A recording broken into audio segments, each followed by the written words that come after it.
할렐루야, 주의 이름으로 여러분들을 환영합니다. 우리 앞뒤자 우리 인사할까요? 반갑습니다.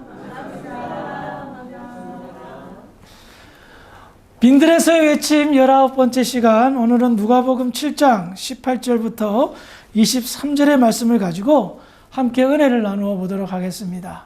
우리는 지난 시간에 예수님이 세례받는 장면을 함께 나누었습니다. 하늘이 열리고 성령이 비둘기같이 내리고 하늘에서 음성이 들려 이는 내 사랑하는 아들이요 내 기뻐하는 자라 라는 하나님의 음성이 들렸습니다. 이와 같은 초자연적인 역사는 예수님이 누구인가 라는 그것을 확실하게 알려주며 예수님의 정체성을 만천하에 공개한 역사적인 사건이 되었습니다. 이와 같은 세례식이 있은 후에 얼마 지나지 않아서 다음과 같은 일이 일어납니다. 누가복음 3장 19절 20절입니다. 시작.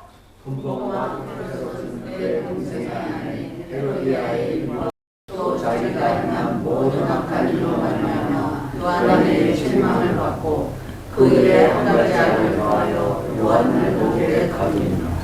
여기에 나타난 분봉왕 헤롯은 헤롯 대왕의 아들인 헤롯 안티파스입니다.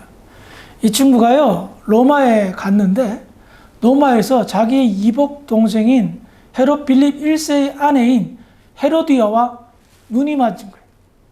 그래서 이 두 사람이 사랑에 빠져서 각자 남편과 부인이 있잖아요. 이혼하고 둘이 결혼을 했습니다. 이 스캔들은 당시 유대 사회에 엄청난 반향을 일으켰어요. 이복 동생이지만 동생이잖아요. 동생 아내를 그렇게 취한 거죠. 법적으로는 이혼해서 결혼했기 때문에 문제가 없지만 도덕적, 윤리적으로 정말 엄청난 이슈를 안겼던 사건이었습니다. 요한은 그 사건을 두고 가만 있을 수가 없었습니다. 부패한 종교 지도자들에게 뭐라고 독서를 퍼부었습니까? 독사의 자식들이라 라고 물불 가리지 않고 외쳤던 선지자였습니다. 그 땅을 다스렸던 왕이 이와 같은 부도덕한 행위를 저지르자 요한은 그의 잘못을 이제 선포하면서 굉장히 그의 죄를 지적하였습니다. 이에 이 소리를 들은 이 헤롯이 가만히 있을 리가 없죠. 요한을 붙잡아서 감옥에 가둬버렸습니다. 그리고 지금 그의 아내가 되었던 헤로디아는 굉장히 앙금이 남았던 거예요. 이놈이 감히 뭔데 나를 이렇게 욕해 라는 거죠. 당시 식민지였던 유대 사람들에게 헤로디아는 왕비잖아요. 정말 웃기지도 않는 거죠.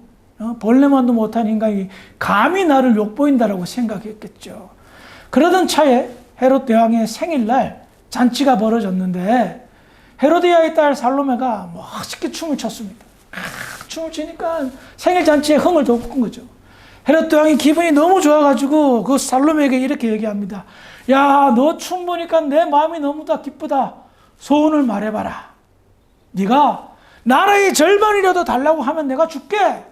라고 소원을 말하게 하자 헤로디아가 그 딸 살로메에게 세례 요한의 목을 가져다 달라고 부탁해라 한 거예요. 그래서 자기가 말한 것도 있는데 그렇죠. 헤롯 대왕 자기 체면에 나라 절반도 주겠다는데 뭐 목 하나 잘라서 바치라고 하니까 어쩔 수 없이 세례 요한의 목을 잘라서 참수형을 시켰습니다. 이것이 세례 요한의 마지막이었습니다. 어떻게 보면 어처구니 없죠. 참 안타까운 죽음이었습니다. 그럼에도 불구하고 세례 요한은 자기의 사명, 사역을 다 마친 거나 마찬가지였습니다. 왜냐하면 세례 요한의 사역은 예수님에게 세례를 주는 것으로 끝났기 때문입니다. 예수님이 세례를 받고 이제 세례 요한은 뒤로 가고 예수님이 공생애를 시작하기 때문에 세례 요한은 자기의 사명을 다하고 죽음을 맞이하였습니다.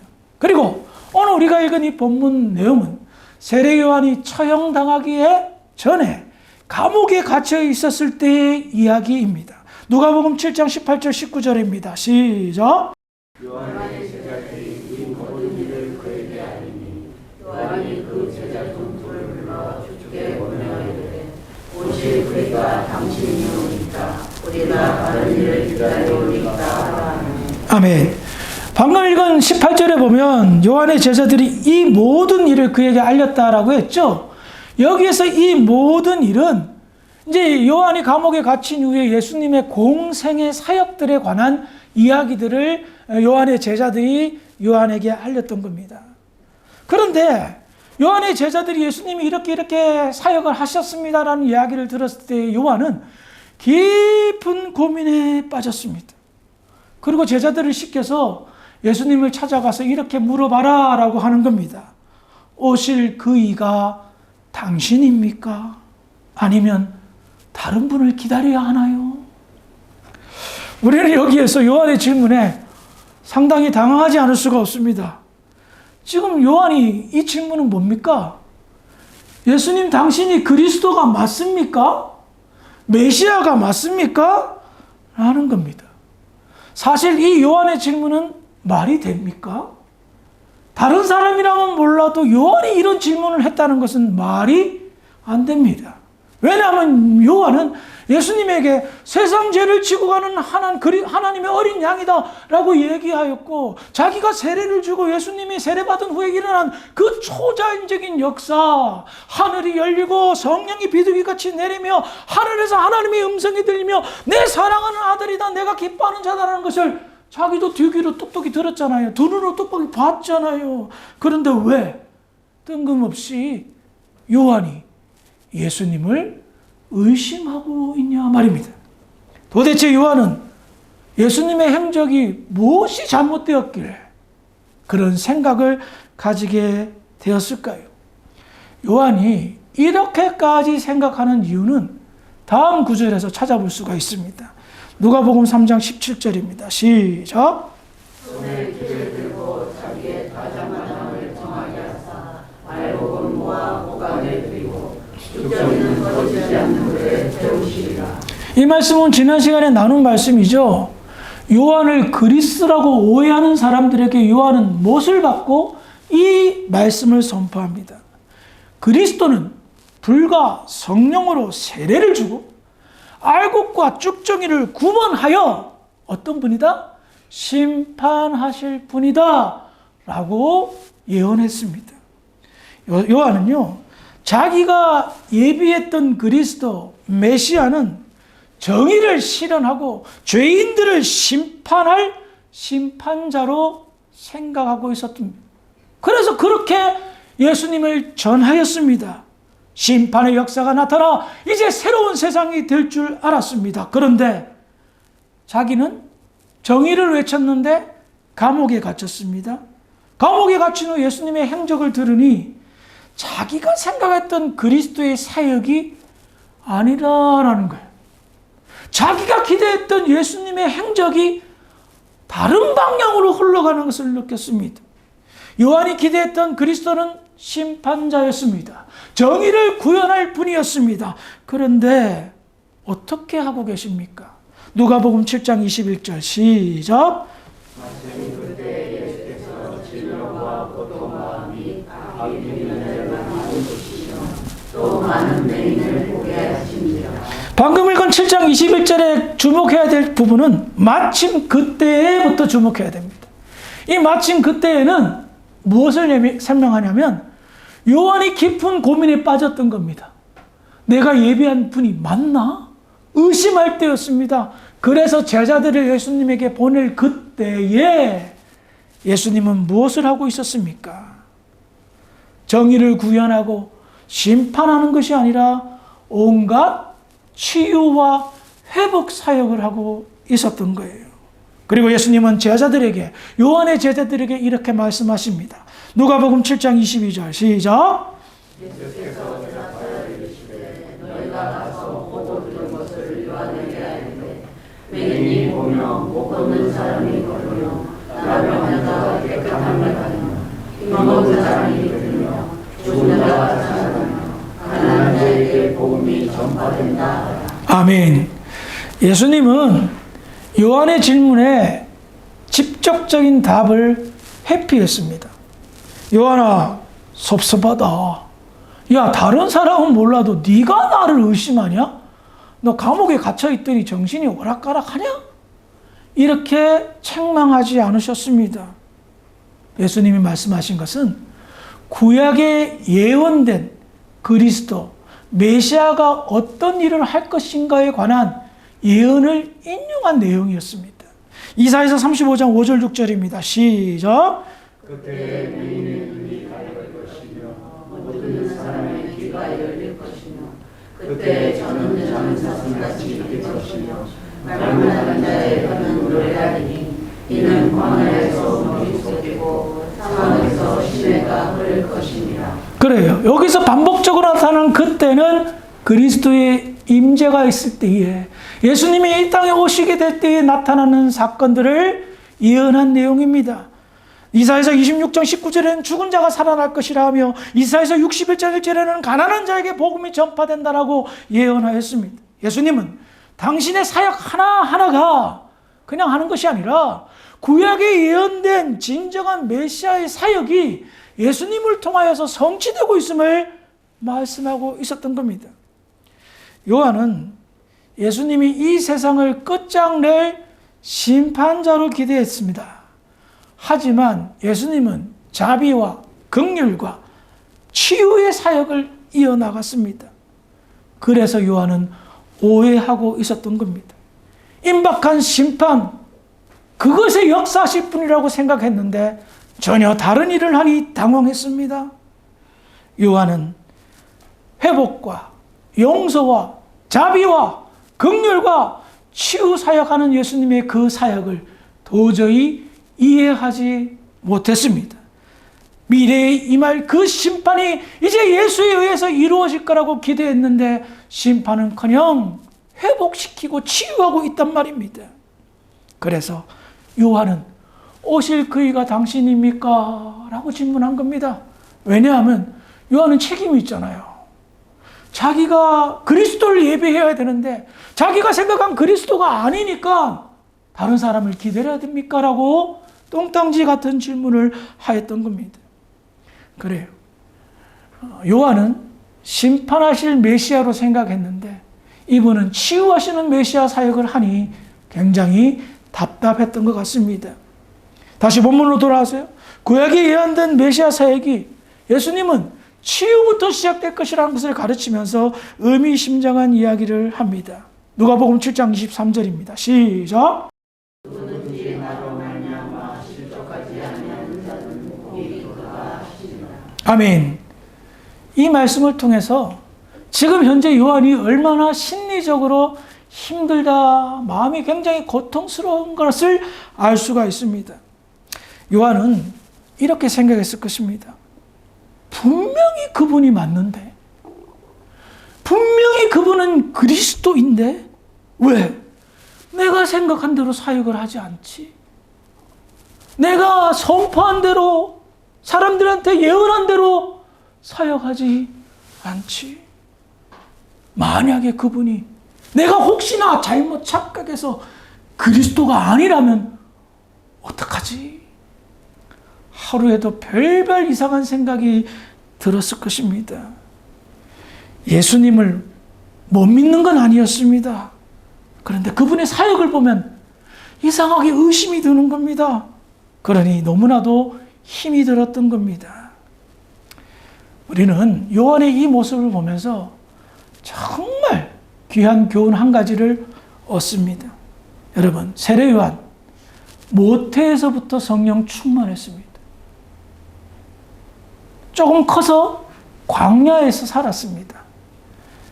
메뚜기 잡아먹고 꿀집하고 하며 낙타털, 정말 창빈의 삶을 살면서 오직 한 가지만 했습니다. 뭐죠? 하나님과의 교제, 소통. 그 뜻을 이루기 위해서 준비하였습니다. 30년 동안이나. 자기를 절제하고 통제하면서 예수님의 길을 예비하며 살았습니다. 그런 요한이 실족하기 일보 직전 시험에 들었다는 겁니다. 왜 이랬을까요? 지금까지 자기가 생각했던 메시아가 아니었기 때문입니다. 자기의 생각의 프레임에 갇혀 있었기 때문입니다. 예수님은 이래야 된다는 생각 속에 사로잡혀 있었던 거예요. 다른 거 다 알고 있었습니다. 뭐 역사가 나타날 것이고 다 알고 있었습니다. 그럼에도 자기의 주된 생각은 뭡니까? 심판자였던 겁니다. 근데 심판의 모습은 티끌만치도 안 보이고 막 사람들 막 치유하고 고치고 막 인기가 폭발하고 뭐 이러니까 오해하고 있었던 거예요. 요한의 생각 틀린 거는 아니었습니다. 왜냐하면 예수님은 심판주 맞습니다. 그런데 과정을 생략했어요. 요한의 생각이 그거예요. 예수님은 심판은 마지막 정말 제일 끝에 일어날 일이에요. 그때 심판하십니다. 그런데 그 과정은 뭡니까? 하나님의 말씀이 선포되고 회복의 역사가 나타나고 치유의 역사가 나타나면 사람들이 회심한다. 회개해서 돌아오는 일. 그 과정을, 그 절차를 예수님이 밟고 계셨던 겁니다. 그리고 그 사역들을 제자들에게 땅끝까지 복음이 전할 때까지 이어가게끔 예수님은 다리를 놓고 계셨던 거예요. 심판을 하십니다. 그러나 그 과정이 있었는데 요한은 성질이 급하게도 과정은 생략하고 마지막만 생각했던 겁니다. 요한은 이 과정의 시간을 생각하지 못했습니다. 깨닫지 못했습니다.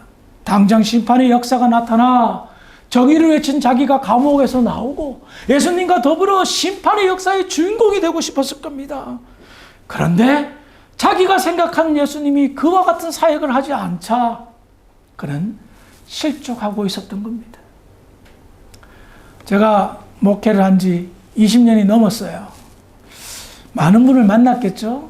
수많은 사람, 별의별 사람들을 만났습니다. 그런 분들과 성도들과 또 비성도들과 대화를 하고 이야기를 나누다 보면 자기의 생각의 틀에 박혀 있으면서 하나님은 이런 분입니다라고 고정관념에 사로잡혀 있는 분들을 가끔 만납니다. 이렇게 말씀하시는 분의 특징은 신앙이 편협적입니다. 이게 무슨 말이냐? 다른 의견이나 생각은 받아들이지 않아요. 지만 옳아요. 목사가 얘기해도 목사님 생각은 그렇지만 아니라는 겁니다. 나는 이런데 저 사람들 도저히 이해가 안 된다 하며 그래요. 목사 얘기도 안 듣는데 뭐 말 다 했죠. 이런 분들의 문제가 뭔지 아세요? 자기가 신년처럼 생각하고 있는 일들이 틀어지면 믿음이 송두리째 뿌리 펴요. 시험이 들어도 아주 강하게 들어요. 그래서 교회 안 나옵니다. 그리고 집에서 나홀로 신앙생활 한다면서 자기는 잘한다라고 자랑하고 있습니다. 신앙생활은 산속에서 하는 것 아닙니다. 별의별 사람들과 부딪히면서 하는 게 신앙생활이에요. 나 혼자 고귀하고 거룩한 그렇게 하는 건 신앙생활 아니에요. 그럴 거면 저 목사 안 하고 산속에서 도 닦았죠. 맨날 기도하고 찬송 부르고 혼자 얼마나 편해요. 별의별 사람 상대 안 하고 얼마나 마음 편해요. 그런데 교회는 그런 곳이 아닙니다. 예수님의 팔다리 별별 사람들이 모여 하모니를 이루도록 나아가는 게 교회예요. 그런데 이 편협적인 사람들은 독야청청 혼자 신앙생활 하는 줄 알아요. 예수님을 제대로 믿는 거 정말 어렵습니다. 세례 요한이 증명하고 있잖아요. 이런 사람도 시험에 드는데 우리가 뭐가 대단하다고 시험 안 들겠어요. 그래서 예수님은 그렇게 말씀하신 거예요. 나 때문에 실족하지 않는 사람 복 있다 라고 말씀하신 거예요. 평생 흔들리지 않고 오직 주만 바라보며 주 뜻대로 믿음으로 산다? 정말 말도 안 되는 사람입니다. 그 어떤 신자도 때로는 흔들립니다. 시험에 듭니다. 실족을 경험합니다. 여러분 오늘 아침에요. 제가 기도하면서 얼마나 사탄이 저를 짓누르는지 아세요? 갑자기 미워하는 마음이 생기고 허무한 마음이 생기고 오늘 영적인 전쟁이 왜 이렇게 힘든지 평소보다 더 힘들었어요. 연말이 다가와서 그런가 봐요. 그러면 무슨 생각이 들까요? 뭐 내가 목회한다고 무슨 영광을 얻을 거야. 뭐 대충 하지 뭐. 예수 잘 믿으라고 오래오래 소리 질러봤자 그 사람들 변하지도 않고 그냥 그 모양 그 꼴인데 뭐 하면서 사탄이 자꾸 심어주는 거예요. 마지막 결론이 뭔지 아세요? 사탄아 물러가라! 이것밖에 할 말이 없더라고요.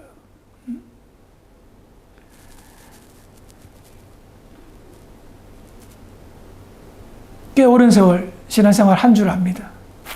별의별 시험에 들고 어쩌면 지금도 시험에 드는 사람도 있을 수도 있을 겁니다. 나가 떨어지지 않는 것만 해도 감사한데 그럼에도 불구하고 여러분 이만한 믿음이라도 붙어 있다면 오늘 하신 주님의 말씀을 꼭 명심하시기 바랍니다. 나로 인해 실족하지 않는 자는 복이 있도다. 그리고 혹여나 잘못된 그리스도라는 프레임, 잘못된 하나님이라는 틀에 박혀 고정관념 속에서만 신앙생활 한다면 여러분 좀 넓게 보시기를, 눈이 좀 튀어졌으면 좋겠습니다. 영성도요 다 달라요. 어떤 사람은 찬양의 연성이 있습니다. 찬양하다가 하나님을 만난 경험들이 있어요. 그러면 찬양이 제일인 줄 알아요. 어떤 사람은 기도의 영성이 있습니다. 기도하다가 하나님 음성을 들었어요. 그러니 기도가 제일인 거예요. 어떤 사람은 말씀의 영성이 있어요. 하나님의 말씀, 설교 시간에 하나님의 음성을 들었어요. 그러니 말씀 하면서 막 그냥 별 말씀 다 듣습니다. 틀린 것 아니에요. 그런데 하나만 고집하면 문제가 되는 거예요. 두루두루 경험하는 거예요. 어떤 분은 봉사의 영성이 있어요. 봉사하다가 하나님의 은혜를 경험한 거예요. 그래서 잘 섬깁니다. 근데 그 섬김이 도가 지나치다 보면 예배를, 찬송을 간과할 때가 있어요. 밸런스 맞추는 게 참 쉽지가 않아요. 이도 저도 아닌 분들은 회개하시기 바랍니다. 뭔가 하나의 임팩트하게 주님 만난 경험은 있어야 돼요. 그런데 내가 경험한 것이 전부예요? 아니올시다라는 겁니다. 우리의 성격이 다르고 혈액형이 다르고 환경이 다르듯이 신앙의 경험도 영성도 다 다릅니다.